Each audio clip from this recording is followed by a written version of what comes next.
अस्सलामुअलैकुम दोस्तों इस वीडियो में हम बात करने वाले हैं हमारी जो महाराष्ट्र के कामगार की वेबसाइट है महाराष्ट्र इमारत व इतर बांधकाम कामगार कल्याणकारी मंडल। तो दोस्तों ये वेबसाइट को सचिव और आयुक्त ने मिलकर अपने मनमानी तरीके से बंद कर दिया गया था, क्योंकि आचार संहिता से पहले ये वेबसाइट अच्छे तरीके से शुरू थी, लेकिन आचार संहिता लगने के बाद वेबसाइट को बंद कर दिया गया। फिर कोड ऑफ कंडक्ट चलते हाईकोर्ट ने निर्णय दिया कि वेबसाइट को शुरू किया जाए। जब हाईकोर्ट ने निर्णय दिया, वेबसाइट को शुरू करने का ऑर्डर दिया, तो ये जो WFC ऑफिस के हेड ऑफिस वाले हैं सचिव और आयुक्त, ये मिलकर दोनों ने एक वेबसाइट को शुरू किया। वेबसाइट को शुरू करने के बाद इन्होंने अपने तरीके से शुरू किया, इसको WFC ऑफिस के सेतु सुविधा केंद्र से शुरू किया। लेकिन दोस्तों जब ये वेबसाइट को इस तरीके से शुरू किया तो आप बाहर कोई भी व्यक्ति अपने पर्सनली मोबाइल या फ़ोन, लैपटॉप का या PC का इस्तेमाल करके कोई भी फॉर्म नहीं भर सकता, ना ही रजिस्ट्रेशन कर सकता है, ना ही फॉर्म को रिन्यूअल कर सकता है, ना ही कोई योजना का क्लेम भर सकता है। तो दोस्तों इसके लिए आवाज़ उठाई हमारे जो कामगार मंत्री है जो डॉक्टर सुरेश भाऊ खाड़े थे। इन्होंने बहुत सारे आश्वासन भी दिए थे जिसके ऊपर वो नहीं चले, लेकिन बाद में अब कामगार मंत्री नए बन गए हैं, दूसरे नियुक्त हुए हैं। जो आचार संहिता के बाद इलेक्शन का रिजल्ट आने के बाद दूसरे मंत्री बने हैं। अब ये मंत्री जो बने हैं एडवोकेट आकाश जी फुंडकर हैं, और इन्होंने भी आश्वासन दिया है कि जब हमने नागपुर के अंदर जो बांधकाम कामगार कृति समिति है और बहुत सारे संगठन है, यूनियन है, इन्होंने मिलकर एक मोर्चा निकाला था नागपुर के विधानसभा के जो अधिवेशन था उसके वहाँ पर। तो अधिवेशन में इन्होंने एक लेटर दिया था, जो जब कामगार मंत्री नियुक्त नहीं हुए थे, लेकिन मुख्यमंत्री और उनके सचिव को एक लेटर दिया गया था। तो उसके अंदर यही मांगनी थी कि वेबसाइट को बाहर शुरू किया जाए। लेकिन दोस्तों उसके ऊपर भी अभी तक इसके ऊपर कोई निर्णय नहीं लिया गया। उसके बाद मुंबई के अंदर कामगार मंत्री नियुक्त होने के बाद हमारे जो कामगार कृति समिति सांगली के जो अध्यक्ष है शंकर पुजारी जी, इन्होंने 1 जनवरी को 2 जनवरी को वहाँ पे एक निवेदन दिया। उसके ऊपर भी उन्होंने 6 दिन का 8 दिन का टाइम मांगा जो हमारे कामगार मंत्री हैं आकाश फुंडकर जी, लेकिन उसके ऊपर भी उन्होंने कोई अभी तक निर्णय नहीं दिया। तो कल 7 जनवरी को फिर से एक निवेदन दिया गया है। अभी जो मुंबई के अंदर बांधकाम कामगार के जो हमारे नए मंत्री हैं फुंडकर जी, इनको फिर से एक निवेदन दिया गया। उसके लिए बहुत सारे कृति समिति और बहुत सारे संगठन यूनियन के लोग वहाँ पर मौजूद थे।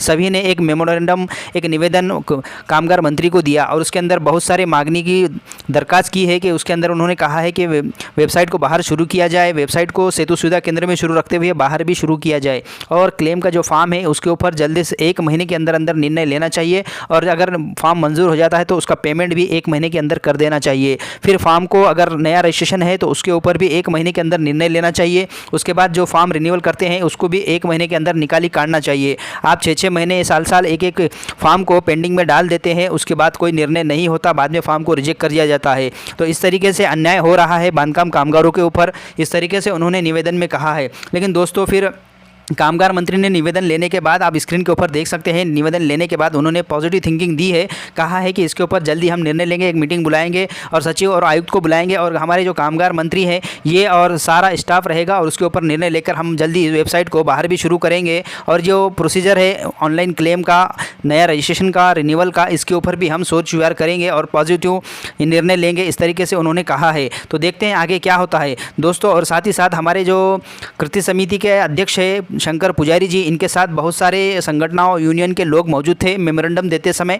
और दोस्तों आप फोटो के अंदर भी देख सकते हैं, और बहुत सारे ऐसे लेबर भी मौजूद थे जहां के ये मुंबई के अंदर मंत्रालय में जाकर उनके ऑफिस के अंदर मेमोरेंडम दिया गया, निवेदन दिया गया है। उसके बाद दोस्तों उन्होंने वहाँ देकर आने के बाद जो हमारा मुंबई का हेड ऑफिस है बांधकाम कामगार महाराष्ट्र इमारत व इतर बांधकाम कामगार कल्याणकारी मंडल का जो हेड ऑफिस है, वहाँ जाकर सचिव और आयुक्त को भी इन्होंने एक लेटर दिया, और कृति समिति के जरिए से, यूनियन के संगठनों के जरिए से इन्होंने उनके एक निवेदन दिया, और उन्हें मेमोरेंडम देकर उनसे भी मांगनी की है कि आप जो भी जल्दी से निर्णय लीजिए, कोई भी फॉर्म को 6-6 महीने साल पेंडिंग में ना रखिए। तो अगर आपका फॉर्म 6 महीने के बाद क्यूरी में निकलता है तो फिर जो हमारे लेबर है इनकी बहुत सारी दिक्कतें होती हैं, इनको परेशानी आती है, इसके लिए उनका उनका जो वक्त है वो भी ज़ाया हो जाता है। इसलिए उन्होंने निवेदन दिया और उसके अंदर बहुत सारी डिमांडें रखी, जिसमें सबसे पहले मुद्दा ये था कि वेबसाइट को बाहर शुरू कीजिए, वेबसाइट को सेतु केंद्र सुविधा में शुरू रखते हुए बाहर भी वेबसाइट को शुरू कीजिए। उसके बाद 1 महीने के अंदर सभी निकाल लीजिए, जो भी आप निर्णय लेते हैं 1 महीने के अंदर अंदर लेबर को दे दीजिए। यानी कि आप नया रजिस्ट्रेशन करते हैं, फॉर्म को रिन्यूअल करते हैं, या कोई भी क्लेम का फॉर्म भरते हैं, तो आपका जो लेबर है उसका निर्णय 1 महीने के अंदर लेना चाहिए, क्योंकि आप 6-6 महीने साल इसके अंदर डाल देते हैं, इस तरीके से लेबर का नुकसान हो जाता है। तो दोस्तों इसके ऊपर उन्होंने बहुत सारे टिप्पणियाँ की, बहुत सारे निवेदन के अंदर मांगनी भी की है। तो दोस्तों आप स्क्रीन के ऊपर देख सकते हैं जो हमारे शंकर पुजारी जी हैं वो भी है और बाकी जो पदाधिकारी है उनके साथ के वो भी वहाँ पे आपको देखने को मिलेंगे। उन्होंने एक मीडिया में स्टेटमेंट भी दिया है, जब मेमोरेंडम देने के बाद, निवेदन देने के बाद, बांधकाम कामगार हेड ऑफिस को निवेदन देने के बाद उन्होंने बाहर आके मीडिया से भी रब्ता किया, मीडिया ने भी उनसे सवालें की है, आप वो भी वीडियो देख सकते हैं। और दोस्तों उसके अंदर उन्होंने कहा है कि हमारी मांगनी जो है ये हमारे सचिव और आयुक्त से भी है और हमारे जो बांधकाम कामगार मंत्री हैं इनसे भी है।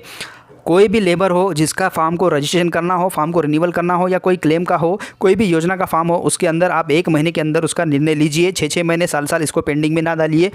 इस तरीके से इन्होंने मांगनी की है, बहुत ही बढ़िया मांगनी की है। और दोस्तों जब फुंडकर जी से, जो हमारे नए कामगार मंत्री हैं एडवोकेट आकाश फुंडकर जी, इनसे भी बात की तो इन्होंने भी पॉजिटिव थिंकिंग बताई है। अब देखते हैं आगे क्या होता है। और दोस्तों अभी इन्होंने 7 तारीख को ये मेमोरेंडम दिया है, 7 तारीख को ये निवेदन दिया है। अब इन्होंने 1 हफ्ते का टाइम और कहा है। जैसे कि पिछले वीडियो में हमारे जो कामगार मंत्री थे इन्होंने कहा था कि हम 10 तारीख तक इसके निर्णय लेंगे, अभी तक निर्णय नहीं हुआ। आज 9 तारीख है, तो दोस्तों देखते हैं और 8 दिन के अंदर क्या होता है और क्या इसके ऊपर निर्णय लेते हैं कामगार मंत्री।